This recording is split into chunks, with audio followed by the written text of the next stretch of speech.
everyone! So for today's video, tuturuan ko po kayo kung paano i-register yung ating SIM card sa TM this 2025. So dapat nating tandaan, bago tayo mag-register ng ating SIM card, mas maganda kung i-off muna ninyo yung inyong cellphone bago ninyo ilagay yung inyong TM SIM card para sigurado tayong maganda yung connection ng ating SIM card. Pangalawa, kailangan po ng internet connection. So, kailangan po meron kayong internet or data para makapag-open kayo, para makapunta kayo sa inyong link kung saan pwede kayong makapag-register ng inyong SIM card. So, ngayon, paano nga ba natin i-register yung ating TM SIM card? So, ang una natin gagawin ay pumunta lang tayo sa ating Google Play Store. Then, dito sa search button, i-type lang natin dito ang Globe One app. So, ito po yung ating logo. So, kailangan po natin itong i-install. I-click lang natin itong install at hintayin natin ng ilang minuto para ma-install yung ating application. So, ayan, na-install na. I-open lang natin at dito may makikita ka ditong sign up at login. So, kailangan po mag-sign up muna tayo.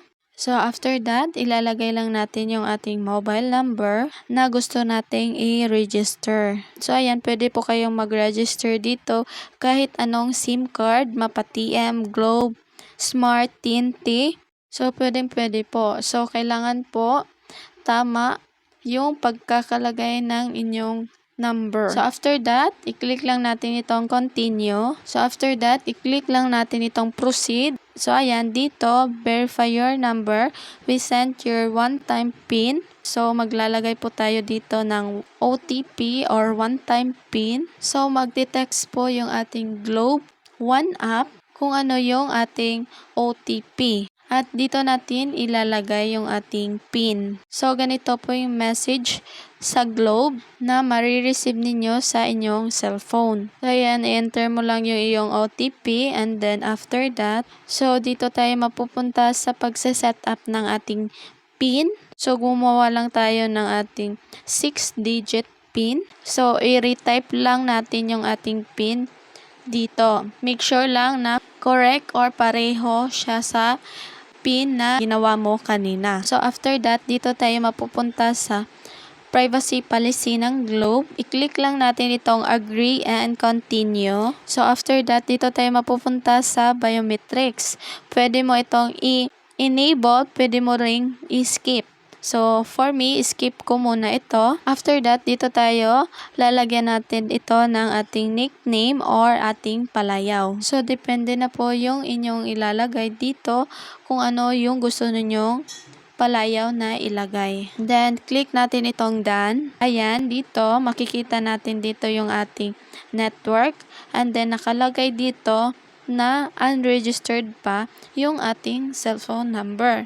Meron nakalagay dito yung ating nickname and then yung ating contact number. So, ito po is non-registered pa ito. So, i-click lang natin itong register my SIM. So, after that, i-click lang natin itong while using the app or only this time. After that, i-click lang natin itong continue and then dito, nakalagay is choose your registration type. So, ang ilalagay ko dito or yung pipiliin ko is I am a Filipino SIM owner. So, i-click lang natin itong continue. Then, dito, provide your ID and selfie. Then, ayan, basahin lang natin ito. And then, click lang natin itong continue. Then, meron sila dito mga guidelines. So, ayan, basahin lang natin ito. Then, click lang natin itong scan with camera. Then, after that, i-click lang natin itong OK. So, ayan, provide your ID and selfie. So, kailangan po mag-provide tayo ng ating ID, available ID, valid ID, and then selfie. Magpipicture po tayo. Scan lang natin yung ating documents katulad ng ating ID. So, ayan, ang ID ko po is driver's license. So, kailangan po malinaw yung pagkakakuha ng ating ID. So, ayan, loading na po. So, ayan, document analysis succeeded. So, ayan po, successful po yung ating pagkakakuha ng ating ID. Then, click natin itong continue. So, ayan, magsiselfie na po tayo. Then, click natin itong okay.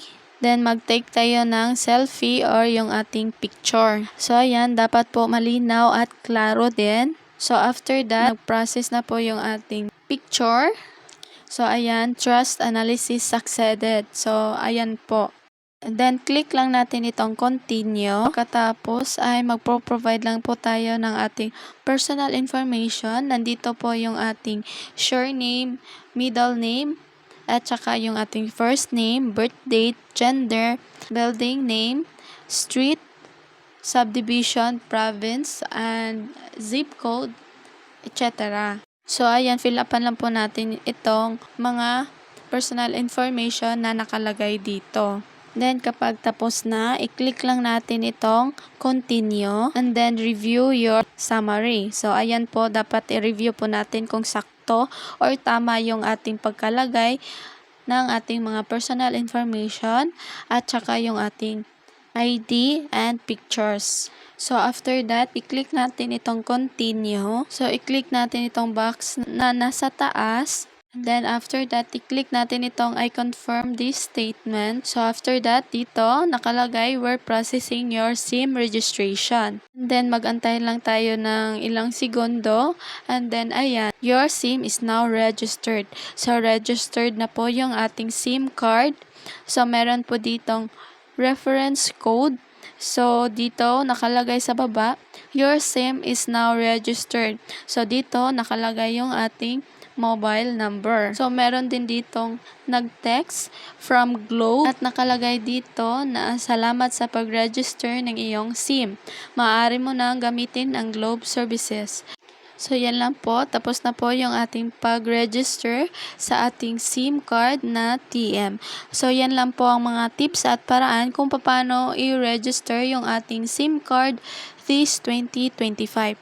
So, dito na lang po nagtatapos yung ating video. Sana ay may natutunan kayo. So, kung nagustuhan nyo ang aking video, please don't forget to like, share, comment, and subscribe for more tips and tutorials. Thank you for watching. God bless and bye-bye!